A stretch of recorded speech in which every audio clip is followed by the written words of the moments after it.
NEET विवाद के बीच अब यूजीसी नेट 2024 की परीक्षा रद्द कर दी गई। 18 जून को भी नेट की परीक्षा हुई थी। यूजीसी को गृह मंत्रालय से पेपर आउट होने का इनपुट मिला है। परीक्षा में गड़बड़ी के चलते इसे रद्द कर दिया गया है। ये परीक्षा भी नेशनल टेस्टिंग एजेंसी यानी कि एनटीए कंडक्ट कराती है। जल्द ही परीक्षा की नई तारीखों का ऐलान किया जाएगा। इस बीच केंद्र सरकार ने मामले की जाँच सीबीआई को सौंपी है। यूजीसी नेट की परीक्षा देश भर में यूनिवर्सिटी में PhD admission, junior research fellowship, JRF और असिस्टेंट प्रोफेसर पद के लिए होता है। 317 शहरों के 1205 सेंटरों में मंगलवार को परीक्षा हुई थी। कुल 9,09,508 छात्र छात्राओं ने नेट की परीक्षा दी थी। इस बार यूजीसी नेट के 83 विषयों की परीक्षा एक ही दिन 2 शिफ्टों में हुई थी। पहली शिफ्ट सुबह 9:30 बजे से दोपहर 12:30 बजे तक थी। दूसरी शिफ्ट की टाइमिंग दोपहर 3 बजे से शाम 6 बजे तक थी। इससे पहले यूजीसी नेट का एग्जाम ऑनलाइन सीबीटी यानी कंप्यूटर बेस्ड होता था। यह बदलाव इसलिए किया गया ताकि सभी विषयों और सभी सेंटरों पर परीक्षा एक ही दिन में कराया जा सके। एनटीए ने कहा, परीक्षा प्रक्रिया के उच्चतम स्तर की पारदर्शिता सुनिश्चित करने के लिए शिक्षा मंत्रालय ने निर्णय लिया है कि यूजीसी नेट जून 2024 की परीक्षा रद्द कर दी जाए। नए सिरे से परीक्षा आयोजित की जाएगी, जिसके लिए जानकारी अलग से साझा की जाएगी। साथ ही सीबीआई इस मामले की जांच करेगा। नीट यूजी परीक्षा 2024 से संबंधित मामले में ग्रेस मार्क से संबंधित मुद्दे को पहले ही पूरी तरह से संबोधित किया जा चुका है। पटना में परीक्षा के संचालन में कथित कुछ अनियमितताओं के संबंध में बिहार पुलिस की आर्थिक अपराध इकाई से एक विस्तृत रिपोर्ट मांगी गई है। ये रिपोर्ट मिलने पर सरकार आगे की कार्रवाई करेगी।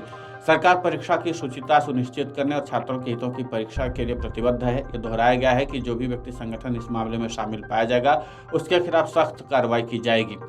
नेशनल टेस्टिंग एजेंसी एनटीए पहले से ही नीट परीक्षा में कथित गड़बड़ी को लेकर के विवादों में घिरी हुई है। देश भर में नीट यूजी 2024 में गड़बड़ी को लेकर के अलग अलग राज्यों में लगभग 20,000 छात्र छात्राओं ने याचिकाएं दायर की थी। सुप्रीम कोर्ट ने इस मामले पर एनटीए को 2 हफ्तों का नोटिस भी जारी किया है। अगली सुनवाई 8 जुलाई को होगी। नीट यूजी परीक्षा 2024 से संबंधित मामले में पटना में परीक्षा के संचालन में कथित कुछ अनियमितताओं के संबंध में आर्थिक अपराध इकाई बिहार पुलिस से विस्तृत रिपोर्ट मांगी गई है। रिपोर्ट मिलने के बाद केंद्र सरकार आगे की कार्रवाई करेगी। सरकार ने कहा कि परीक्षाओं की शुचिता सुनिश्चित करने, छात्रों के हितों की रक्षा करने के लिए लगातार प्रतिबद्धता अपनी जाहिर कर रही है। साथ ही मामले में शामिल पाए जाने वाले किसी भी व्यक्ति को बख्शा नहीं जाएगा। हर हाल में उसको कार्रवाई का सामना करना पड़ेगा। वहीं विपक्षी नेताओं ने भी जैसे परीक्षा रद्द होने की खबर आई, उसके बाद सरकार के खिलाफ मोर्चा खोल दिया। विपक्षी नेताओं ने सरकार पर निशाना साधना शुरू कर दिया है। समाजवादी पार्टी के राष्ट्रीय अध्यक्ष अखिलेश यादव ने केंद्र सरकार पर निशाना साधते हुए कहा कि अब की बात पेपर लीक सरकार, अब यह सरकार कुछ दिनों की मेहमान है। वहीं कांग्रेस की महासचिव प्रियंका गांधी वाड्रा ने भी भाजपा सरकार पर जमकर निशाना साधा। प्रियंका गांधी ने कहा, भाजपा सरकार का लीक तंत्र और लाचार तंत्र युवाओं के लिए घातक है। नीट परीक्षा में घपलों की खबरों के बीच अब 18 जून को हुई नेट की परीक्षा में भी गड़बड़ियों की आशंका के चलते रद्द कर दी गई है। अब क्या जवाबदेही तय होगी? क्या शिक्षा मंत्री इस लाचार तंत्र की जिम्मेदारी लेंगे? जाहिर सी बात है कि जिस तरीके से नीट परीक्षा में एक बार फिर से धांधली की खबर आई और उसके बाद अब उस पर लगातार कोर्ट में मामला चला, इन सब के बीच में नेट के पेपर को भी जिस तरीके से रद्द करने की खबर आई, उसके बाद छात्रों में भी आक्रोश देखने को मिल रहा है। Video desk amarujala.com।